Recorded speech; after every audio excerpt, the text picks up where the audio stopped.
Assalamualaikum warahmatullahi wabarakatuh. Perkenalkan nama saya Regita Romi Ramadhani dengan NIM C1C024133, Fakultas Ekonomi dan Bisnis, Prodi S1 Akuntansi. Yang saya hormati dosen pengampu Bapak Dr. Wirmi Eka Putra, SEMSI, serta Ibu Restuhanin Anissa, SEMK.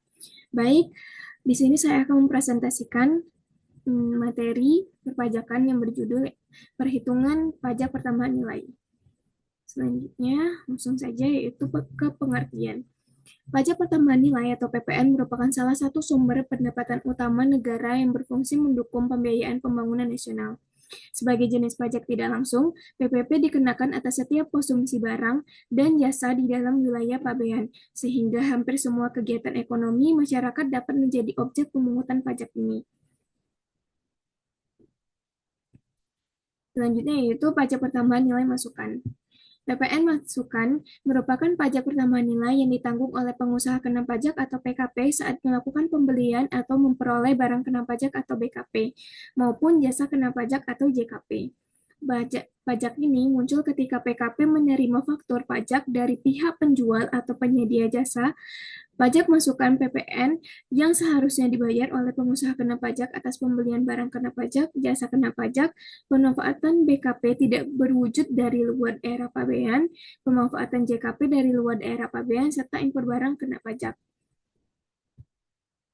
Itu selanjutnya karakteristik pajak pertama nilai masukan. A. Terjadi saat transaksi pembelian. PPN masukan timbul ketika PKP melakukan yang pertama, pembelian BKP, pembelian JKP, pemanfaatan BKP tidak berwujud dari luar daerah pabean, pemanfaatan JKP tidak berwujud dari luar daerah pabean, pemanfaatan JKP dari luar daerah pabean, impor BKP. Selanjutnya yaitu bersifat kreditable, dan yang terakhir harus didukung bukti dokumen resmi. Selanjutnya yaitu sumber terjadinya PPN masukan. Pembelian barang kena pajak, pembelian jasa kena pajak, impor barang kena pajak, pemanfaatan BKP tidak berwujud dari luar daerah pabean, pemanfaatan jasa kena pajak dari luar daerah pabean. Itu selanjutnya mekanisme pengkreditan dilakukan dengan cara PPN yang harus dibayar sama dengan PPN keluaran dikurang PPN masukan.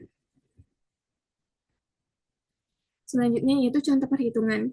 Pengusaha kena pajak A menjual tunai BKP kepada pengusaha kena pajak B dengan harga jual 25 juta. PPN yang terutang yaitu 10 juta. 10% maksud saya dikalikan dengan 25 juta sama dengan 2 juta 500. PPN sebesar 2 juta 500 tersebut merupakan pajak keluaran yang dipungut oleh pengusaha kena pajak A, sedangkan bagi pengusaha kena pajak B, PPN tersebut merupakan pajak masukan.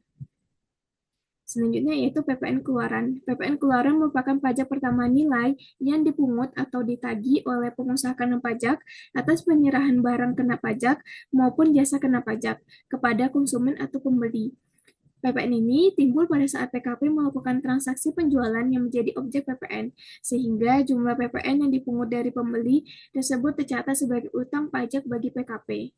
Nah, karakteristik PPN keluaran yaitu PPN keluaran timbul pada saat pengusaha kena pajak melakukan penyerahan barang kena pajak atau jasa kena pajak, termasuk penjualan BKP, penjualan JKP, serta kegiatan ekspor baik BKP berwujud, BKP tidak berwujud, maupun JKP sesuai ketentuan dalam Undang-Undang PPN. Nah, melalui perhitungan, PPN terutang sama dengan PPN keluaran dikurang PPN masukan. Selanjutnya yaitu sumber terjadinya PPN keluaran. PPN keluaran dapat timbul dari berbagai jenis penyerahan yang dilakukan PKP.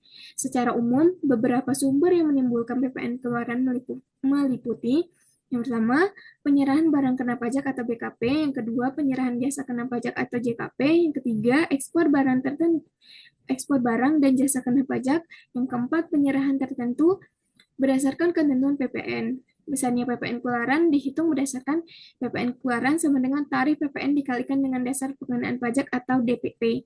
Dengan ketentuan tarif PPN umum 11%, DPP bisa berupa harga jual, penggantian, nilai impor, nilai ekspor, nilai lain sesuai peraturan. Nah, contoh perhitungan PPN keluaran yaitu PKP memberikan jasa perbaikan mesin dengan nilai jasa 2.500.000. PPN keluarannya 11% dikalikan 2.500.000, berarti totalnya yaitu 2 275.000. Total tagihan jasanya 2.500.000 ditambahkan dengan 275.000 yaitu sama dengan 2.775.000 rupiah. Selanjutnya yaitu pengkreditan PPN. Pengkreditan PPN merupakan proses dalam sistem pajak pertambahan nilai atau PPN yang memberikan hak kepada pengusaha kena pajak atau PKP untuk mengurangkan PPN keluaran dengan PPN masukan yang telah dibayar saat melakukan pembelian barang kena pajak atau BKP maupun jasa kena pajak JKP. Mekanisme ini dirancang agar pajak hanya dikenakan atas nilai tambah yang tercipta di setiap tahap produksi atau distribusi, sehingga mencegah terjadinya pemungutan pajak berulang atau double tax action. Pengkreditan ini idealnya dilakukan pada masa pajak yang sama dengan sama timbulnya PPN keluaran. Namun, apabila PPN masukan belum dapat dikreditkan pada masa tersebut, PKP masih diperbolehkan mengkreditkannya pada masa pajak berikutnya sepanjang tidak ada ketentuan yang melarangnya. Nah, selanjutnya itu kesimpulan. Perhitungan pajak pertambahan nilai atau PPN dilakukan dengan membandingkan jumlah PPN keluaran yang muncul dari penjualan BKP atau JKP dengan PPN masukan yang berasal dari pembelian atau perolehan BKP atau JKP. Selisih antara kedua komponen tersebut akan menentukan besarnya PPN terutang yang harus dibayarkan ke negara. Perhitungan PPN masukan dan PPN keluaran beserta proses pengkreditan merupakan komponen utama dalam sistem PPN di Indonesia. PPN masukan berasal dari transaksi pembelian BKP atau JKP maupun kegiatan impor, sedangkan PPN keluaran muncul ketika PKP melakukan penyerahan atau penjualan BKP atau JKP kepada pembeli. Baik, sekian presentasi saya kali ini. Mohon maaf apabila ada salah kata ataupun pengucapan. Saya akhiri. Wassalamualaikum warahmatullahi wabarakatuh. Terima kasih.